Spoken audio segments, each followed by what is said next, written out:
ogenda sanga omwana alina emyaka 24 atunula ng'omwana nga mukyala alina emyaka 5 koza ebizibu bingi alina okugatta obulamu alina opangisa ennyumba alina okujjanjaba abaana alina okugula uniform alina osasula fees everything is seated on her shoulders.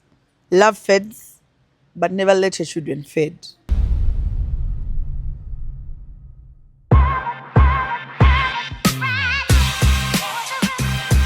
Uganda, are you ready for the biggest music celebration of the year? World Music Day 2025 at Serena Hotel Kampala on Saturday, June 21st. Brace yourself for a night of unforgettable performances. Featuring Winnie Nwaji, Chaley, the Amapiano Queen straight from South Africa, Elijah Kitaka, Carol Casita, Shanks Vivi D, VJ OJ, DJ Shady, Zani Lady C, Zahara Toto, and so many more. Get your tickets now.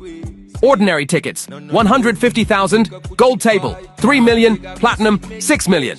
To book, call 075 37 0785 1685 8584. Brought to you by Urban Life Productions. Sponsored by...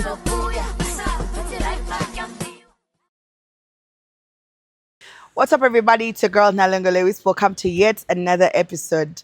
Before we begin the show, njagala okujjukiza nti 21 June tugenda kubeera wali ku Kampala Serena Hotel for the World Music Day. Please buy your tickets at only 150,000 and 3 million shillings a table and 6 million shillings. Now, today as we begin the show, sometimes I get a little bit sentimental and a little bit emotional when it comes to some of the things abakazi banyumiza. I want to ask you a question, go muchala andaba. Why are you trading your happiness for something that is not a lifetime?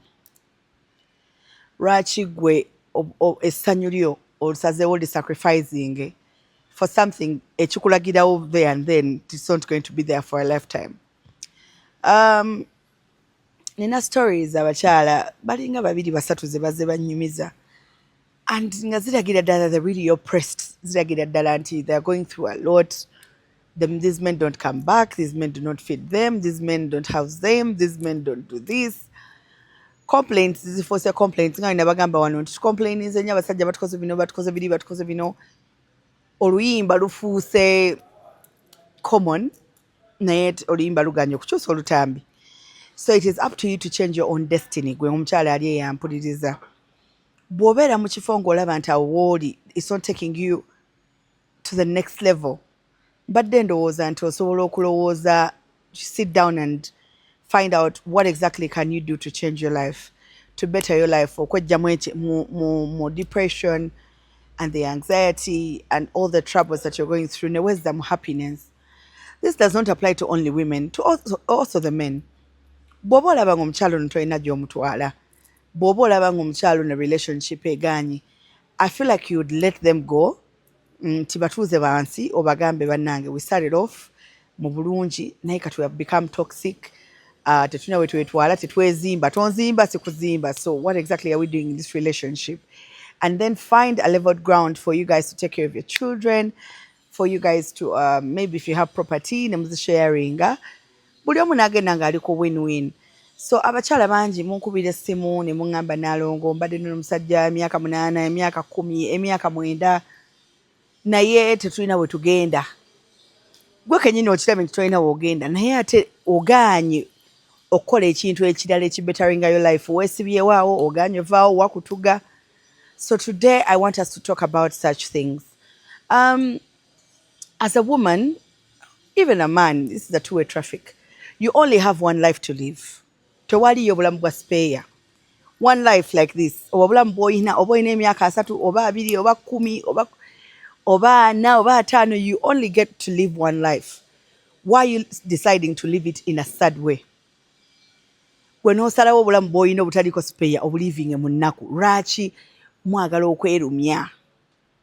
Omukazi oyo kimanyi takwagala naye omulemeddeko, omulondoola, omukubira amasimu, omukubira video call, omulondoola buli kimu kyakola ndigwayogera naye ku simu, toyagala agendeko ewaabwe. I was speaking to a certain gentleman, n'angamba Nalongo, I have been dating this girl for the longest time, but fembi tuli bana bato, and mind you this is a muvubuka. So they've been dating, and omuwala, of course they broke up at some point, and omuwala na dating a guy omulala. We are dating a guy omulala ne bitagenda bulungi ng'oli guy muyaye nnyo, ate nga this was a gentleman. So when they sat down and spoke about it, they decided to bring back their relationship. When they brought back their relationship, guy natandika okubeera insecure. Ng'abeera amujjukiza biri eri, ate wano alina oli omusajja ate biki. Omuwala amugamba njagala gendako ewaffe, I think let's have some space. Ngendeko ewaffe so you think about our relationship, olabe oba yina wetutwala oba teyina wetutwala. Omulenzi n'amugamba nedda, bw'oba ogenda wammwe leero genda ku makya olw'eggulu njagala okomewo. Insecurity eyo ogiraba nti kati yalowooza nti buli muwala wafuluma ennyumba bagenze mu basajja. But remember nti wano baali baawukanye, ebiri byali bya kito ne baawukana. Omuwala n'adatinga gayo mulala ne bitasoboka oba ne bitagenda bulungi. Naddamu n'adating ono boyfriend we. But you're carrying the cross of buli kaseera oba omujjukiza nti wandekawo n'ogenda mu basajja, wandekawo n'okola bati. Bw'amugamba nti ngezeeko mu kibuga n'emikono gyange after work oli mu basajja. Already the trust is broken. Kiba kitegeeza nti omuntu ogenda beerawo ng'omunaaginga. Buli kimu kyakola ng'olowooza ali mu basajja, ali mu bwenzi, takwata simu yange yeebase n'omusajja, takomyewo waka. Ali mu basajja, asobola okuba takomyewo waka ng'alina ekizibu. Maybe sit them down and find out, babe, lwaki tewakomyewo last night? Okay? Babe, why didn't you pick up my phone? Nakubidde emirundi ebiri n'otakwata. Ng'omuntu omukulu, you can easily tell nti ono akulimba, nti ono ayogera mazima. Some of the insecurities we are carrying from our old relationships, tulina zikwata ate ne tuziteeka mu relationship zaffe empya. Like I said, you only have one life to live. Relationship gibeeremu n'emirembe, live in harmony, mubeere mulaavu, mweyagale. Tosobola kubanga opinga omuntu all the time and you expect to get peace. Some of you preach peace. Nze bannaye njagala omuntu ampa emirembe gw'ogyewadde. Kubeera nze ngamba omuntu omalako emirembe nga naye agikumalako. Because in most cases, relationship weba tegenda bulungi. There is no way you expect peace and harmony in the house. Are we together? Now, nandirowoozezza nti engeri gye mubeera nga muli bantu babiri, musobola okuba nga mwetegeera nti omuntu wange namufunanga ng'ali mu mbeera bweti, nga kino kye kimusanyusa, nga kino kye kimunyiiza. Twandibadde tuddayo ko, we go back to the drawing board. Bw'obeerawo ng'omuntu wamufunanga nga musanyufu n'akyusaamu ku mbeera, nze ngamba wantudde wansi nolowooza ki ekimukyusizza? What is changing this person? Ebyo byolina okusimbako essira. Omuntu wange yabanga annyumizanga ku mboozi, kati tetukyanyumya. Muli mu nnyumba omulinga abamilitary. Ono waayita eno, ono waayita eno, ono waayingira effumbiro, ono waalifuluma. You do not talk. Takyakufumbira. Omusanga mu buliri ng'asirise, muli mu lusirikeze. Ensirika zammwe zitaggwa. I don't know why. Njagala mmanyawo mujja kumbulirako mu comment section. Olusirika luyamba ki? Nti kati w'osirikira omuntu emyezi esatu, nga problem ebeera resolved, ng'ategeera kye yakoze. Mbadde manyi olina okugamba omuntu nti wankoze kino. Bw'olaba nga takikyusa, ng'olyoka omuleka. Because I feel like bw'obeera mu lusirika, you're hurting alone. Obusungu obupayiringa tolina gw'obigamba. You don't want to talk to this person, but you're living with them. You don't want to give them food, but it's your obligation to give them food. Kati kwegamba olusirika luyamba kinze, to me I feel like olusirika is childish because bw'olowoozaamu nti emotions zo tozireetinze out, zikusigadde munda, who loses at the end of the day? Kubanga ffe abeerwaza ffe ng'abantu, gwe ne weerwaza depression, ne weerwaza anxiety, ne weerwaza kubeerawo ng'onyiganyiga all the time, hormonal imbalance, kwega n'obeerawo nga gwe buli ddakiika gwe obulamu bwo gwali mu buhatinga. Or because you can't let out your points. Open your mouth. Tell this person nti bannange bino ebintu byonkola sibyagala. Oba this relationship needs to end because you're doing this to me. Are we together? Don't think sagala obeerawo olowooze nti omuntu yagenda beerawo yeebuulirire kati Nalongo kaanyiiza endabika nayenzi. Bw'oba tewakimugambye. People think cheating is normal. Someone told me if you're willing to leave a man because of cheating, tofumbira. The society is making us believe these things are normal, but they are not normal. They are not. Nze Nalongo saagala kwendebwako naawe ali awo toyagala naawe toyagala bakwendeko. So because everything happens, bw'onnyendako, I'm going to lose trust in you. I'm going to feel like I'm not enough for you. Lwaki oyagala nze mbeerawo nga nnumwa because you want me to accept nti ensi eno abakazi tuli bangi, so now these men have to cheat and it's okay for them to cheat, so we have to accept. To me, I feel like it's absurd for us to understand men because maybe because you had an argument, agende omuntu omulala consoling, you're stepping out of our marriage or our relationship, ogenda kuzza bizibu. So you only have one life to live, guys. One life. Living in harmony. Beera ng'oli musanyufu all the time. Nze man ennaku yannuma nnyo. Nentuuka ne ndaba nga nze kennyini nze kizibu kyange. There is no other person who is my problem. I was my own problem. I let myself be sad. I let myself be covered in hate. I let myself to think I'm not enough. Some of the things that happen to us because we bring them to ourselves. Gwe n'obeerawo nga teweeyagaliza ssanyu. N'obeerawo nga buli kimu ekibi gw'olaba nga you deserve it. Because me, when I sit down, like, guys, I told you my story, my marriage story, and how I became a single mom, and how we're nefumbiza, and how some of the things when ntula wansi, because nabagamba ntula ka wansi nenfunamu flashback y'obulamu bwange. Nengamba kati mpozi ekyo nakola kyaki, nagumira kyaki. Why did I say this? Why did I endure this?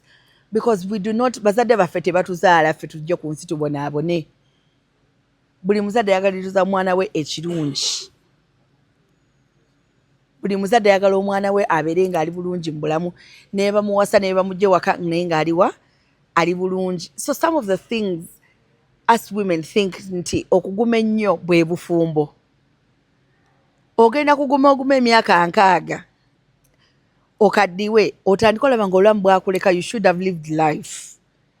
Naye weesibye ku kintu n'okitugga naye ng'okirimu wekka. Today my main point is you only live once, guys. Only live once. Obulamu tebulina spare, togenda komawo mu mubiri gweko gwennyini. Bwe tuba nga tukomawo ku nsi, because we all don't know. Bwe tuba nga tukomawo ku nsi, oyinza okudda nga oli muntu mulala. So oli gwe wali luli. So how about you live life? How about you have fun?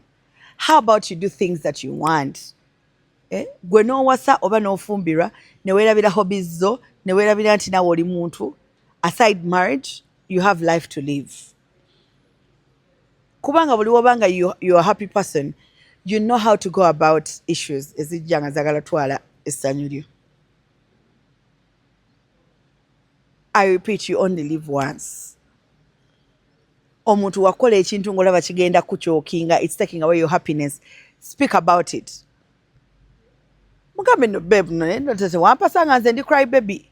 Wampasa nga ndi muwala musanyufu, nga ndi vibrant, I have friends, naye kati wamalako mikwano gyange gyonna akwogerako gw'okyawa, and yet they're saying the truth. Kuba we naabeera a bitter woman, togenda kunjagala ogenda kuddeka mwene ennyumba. Make sure nti oli mu bufumbo obuli productive. Obufumbo obumanyi nti omwami wange ne wanaaba alina crisis kinsobola okumutuuza wansi ne tucommunicatinga ng'abantu babiri abategeera. Not raising our voices, not screaming, not fighting. But then, Saba, my biggest prayer is, as us who have gone through these things, to somese our next generation, to somese abana baffe, to somese there's a gentleman I watched on TikTok ngagamba nti single mothers do not teach their children to be wives. They teach their children to be single mothers. I disagree with that. The mama wange teyanzaala mbeere single mother. She would never in her entire life wish me not to be married. She wishes the best for me. She wants me to have a good life. She wants me to have a man who loves me. She wants me to have a man who values me. values my emotions, values my country, my career, values my children. Bw'aba agenda kunluzinga awulire nga banaye obulamu bwe bugenda kukoma. Our mothers, our parents don't want us to suffer. Nze Nalongo nzadde abaana abawala. I do not want them to get married to a man ababonyaabonye. I wouldn't wish my children to be single moms. It can never happen. Tekiriyo. Bino bitutuukako in life because it is unfortunate nti byatutuukako. Okay? Naye I don't want us to brand single motherhood ng'ekikolimo, ng'ekikoligo. It is unfortunate ebintu bitutuukako nga olaba nti omuntu afuuka nnamwandu. Terekera ku makya n'akubeera katonda essimu nti twala omwami wange. No. Let's not segregate them okubalaga nti bannaye wannamwandu kirwadde. I was saying this on my TikTok. I was like, guys, single motherhood si kivumo. It is not an insult. Nti omuntu okugamba ndaba oli single mother nti oba omuvumye. No. We know we are. That's why tuvaine tubiyogerako. That's why we tell the world nti bannange bino ebintu byatutuukako, but make sure naawe tebikutuukako. If you have a perfect marriage, well and good, mukama mulungi, keep it. Gikwate ng'ekyatika. For your children to have two parents is a blessing. Naawe single mother nga mukama akuyambe katonda n'akuyamba omwami woyo ng'alabirira naye mukwate ng'ekyatika. Yogera naye bulungi, tomuvuma, tomusaba ridiculous bills, tomusaba ridiculous medical fees, because you're doing it for your children. Nina wera single mother gwe batalabirira, strive for your children. Bino tubyogera every day ati tugenda kulekera. But muleke kuteekamu abantu guli omutima nti tulinga nga aba preaching nti abantu baveeyo mu bufumbo, bantu abasajja tebalabirira baana, everyone needs to be a single mom. No, we're not portraying that. But bano abasigadde abakayingira mu bwa single mother nabo tulina obba ne kyaringa, tulina obbalira ne tubalaga nti everything is okay. Just because you have been rejected mu bufumbo tekitegeeza nti abaana bali rejected mu nsi. So we are not raising single mothers. Mulekera ogamba nti olwokwaffe tuli ba single mother tugenda raising abaana baffe okubeera ba single moms. No, but we shall teach them obutabakuba, we shall teach them obutabeera oppressed, obutabavuma, obutabalumya njala. We shall teach them values, to value themselves. Because I feel like this curse, this thing of single motherhood needs to end with us. Echimala chimala. We are producing more broken children, more broken families. Ate mwagala abantu abo babeere upright mu bulamu bw'ensi eno. Ayina ekimubulako, there is that part. Okay? Abaana baffe babeera ne plays ku masomero nga Father's Day plays. Ng'olina okugenda kuba gwe father gwe mother. And you cannot let them down. Some of your children mwabami abatulaba bali raised by your friends, by uncles, by your best friends abalaba nti gwe byewakola byali bikyamu ne babeererawo famire yo naye nabo mba sacrifices. You're not happy with them because babeererawo abaana bamu. Dear men, if you're out there nga wazaala mwana wa munno nga tomulabirira, start today. Start today. Make an effort. Sente z'osobola omuwazimuwe, but beera mu mulamu bw'omwana wo. Gwe ekyotayagala kubeera ku ggwe tokikola mwana wa munno. I will say this over and over again. Oleka otya omusaayi gwo ne gulinaayina. Weebaka otya Monday, Tuesday, Wednesday, year in year out. Omaze emyaka 5 tomanyi baana bwe bafaanana. What kind of consciousness do you have? Do you even have a conscience? Because me, I would unakulula, but just 24 hours. Mankubi amasimu nga mukaaga ewaka. Lino eggwanga tetugenda litwala mu maaso nga we are still producing broken children. I repeat, childhood trauma is major key. Abantu balina trauma. It's real. Taata we yamuleka kati atazze ku mbaga. Babagoba n'amakanzu gammwe enkya n'eggulo. Ku geeti ne bakuggalirayo naye nga gwe taata w'oyo mwana. Naye ozze kubyengera. Ozze kunoga wootaasiga. this should really stop with us bane tugezeeko nnyo okunoonya omusaayi gwaffe gye twaguleka. Omanyi omukazi okuleka omwana sigamba nti aba ayagadde, but embeera, because abakazi tulina okugatta nnyo obulamu okulaba nti abaana baffe babeerawo. So nga mpumbawumba leero, we only have one life to live. Live it in the right way, live it in harmony. Bw'oba oli mwami ng'omukyalo we badde omumalako emirembe, mubuulire amazima nti bannaaye mama nanki nga si kyakwagala, ne mba nenjagala tukole ki? Tulabirire abaana baffe, turaisinga abaana baffe. Bw'aba agaane, gwe kiki okyogedde, ate n'abaana bo obabeererawo. Tuleke okuleka misaayi gyaffe kuyinaayina anti omukazi wamugambye mu bubi, yadduse n'abaana tumanyi nawa gye bali. Handle your children, handle your family. A man is supposed to be a leader. Ffe abakazi tulina goberera musajja. But you have let us be the leaders in this life. And we are carrying crosses.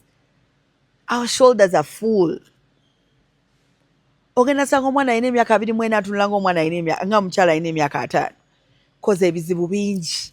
Alina okugatta obulamu.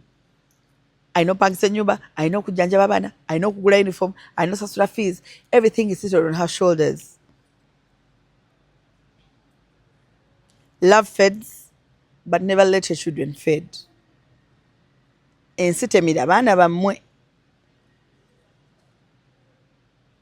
We only have one life to live. Live it with harmony.